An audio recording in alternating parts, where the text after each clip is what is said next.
Karena na KPKP penjajah yang kajirepa kemerdekaan tanyo.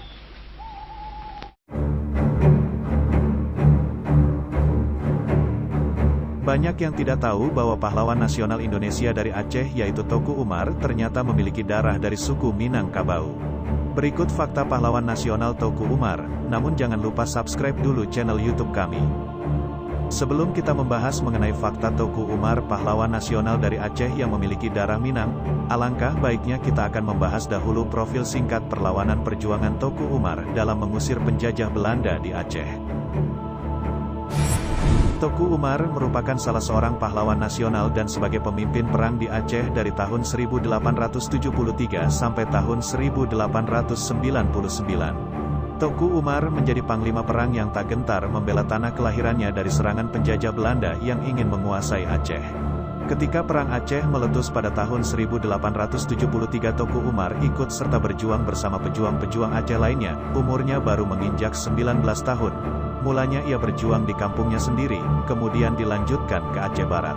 Pada usia 20 tahun, Teuku Umar menikah dengan Nya Sofia, anak Ule Balang Gelumpang. Untuk meningkatkan derajat dirinya, Teuku Umar kemudian menikah lagi dengan Nya Malihai, puteri dari Panglima Sagi.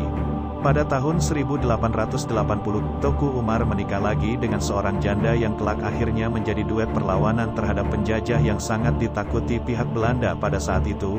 Dia adalah seorang wanita luar biasa yaitu Cut Nyak Dien. Janda dari Teuku Ibrahim Lamnga yang juga seorang pejuang anti Belanda yang gugur pada Juni tahun 1878 dalam peperangan melawan Belanda di daerah Glitarun. Oleh karena kehebatannya dalam perjuangan melawan Belanda pada tahun 1889, Teuku Umar akhirnya diangkat oleh Sultan Aceh sebagai Laksamana Amirul Bahar atau Panglima Laut untuk Aceh bagian barat. Pada tahun 1883 Teuku Umar sempat berdamai dengan pihak Belanda demi siasat perang karena waktu itu perlawanan pejuang semakin melemah yang disebabkan oleh kurangnya persenjataan perang dalam usahanya melawan Belanda saat itu. Setelah Teuku Umar bergabung dengan Belanda, dia mencoba mendapatkan kepercayaan pihak Belanda dengan menundukkan beberapa pos pertahanan di Aceh. Hal tersebut dilakukan Teuku Umar secara pura-pura untuk mengelabui Belanda agar Teuku Umar semakin diberi peran yang lebih besar. Setelah berbagai macam taktik tipu daya yang dilakukan kepada Belanda, akhirnya Teuku Umar sukses mendapat kepercayaan dari Belanda. Ia lalu diberi gelar Johan Pahlawan dan diberi kebebasan untuk membentuk pasukan sendiri berjumlah 250 orang tentara dengan senjata lengkap dari Belanda. Pihak Belanda tidak tahu kalau itu hanya akal-akalan Teuku Umar semata yang telah berkolaborasi dengan para pejuang Aceh sebelumnya.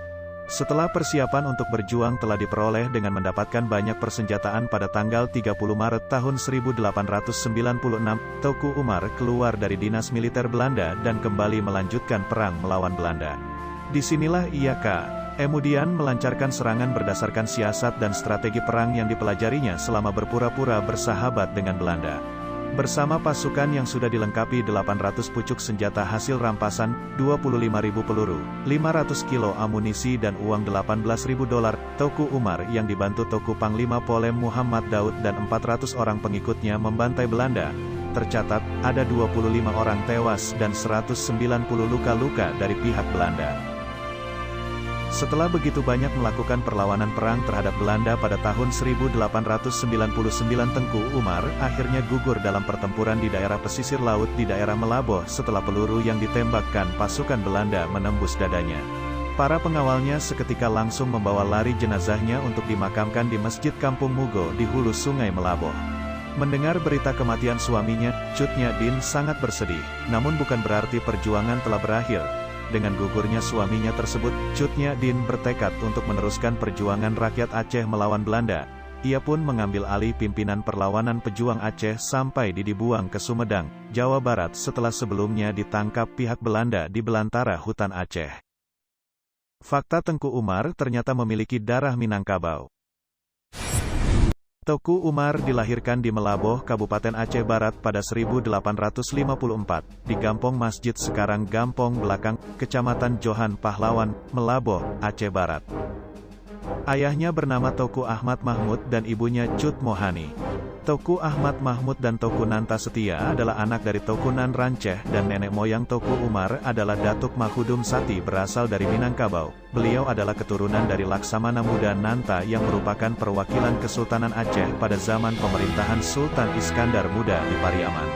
Salah seorang keturunan Datuk Mahudum Sati pernah berjasa terhadap Sultan Aceh, yang pada waktu itu terancam oleh seorang Panglima Sagi yang ingin merebut kekuasaannya.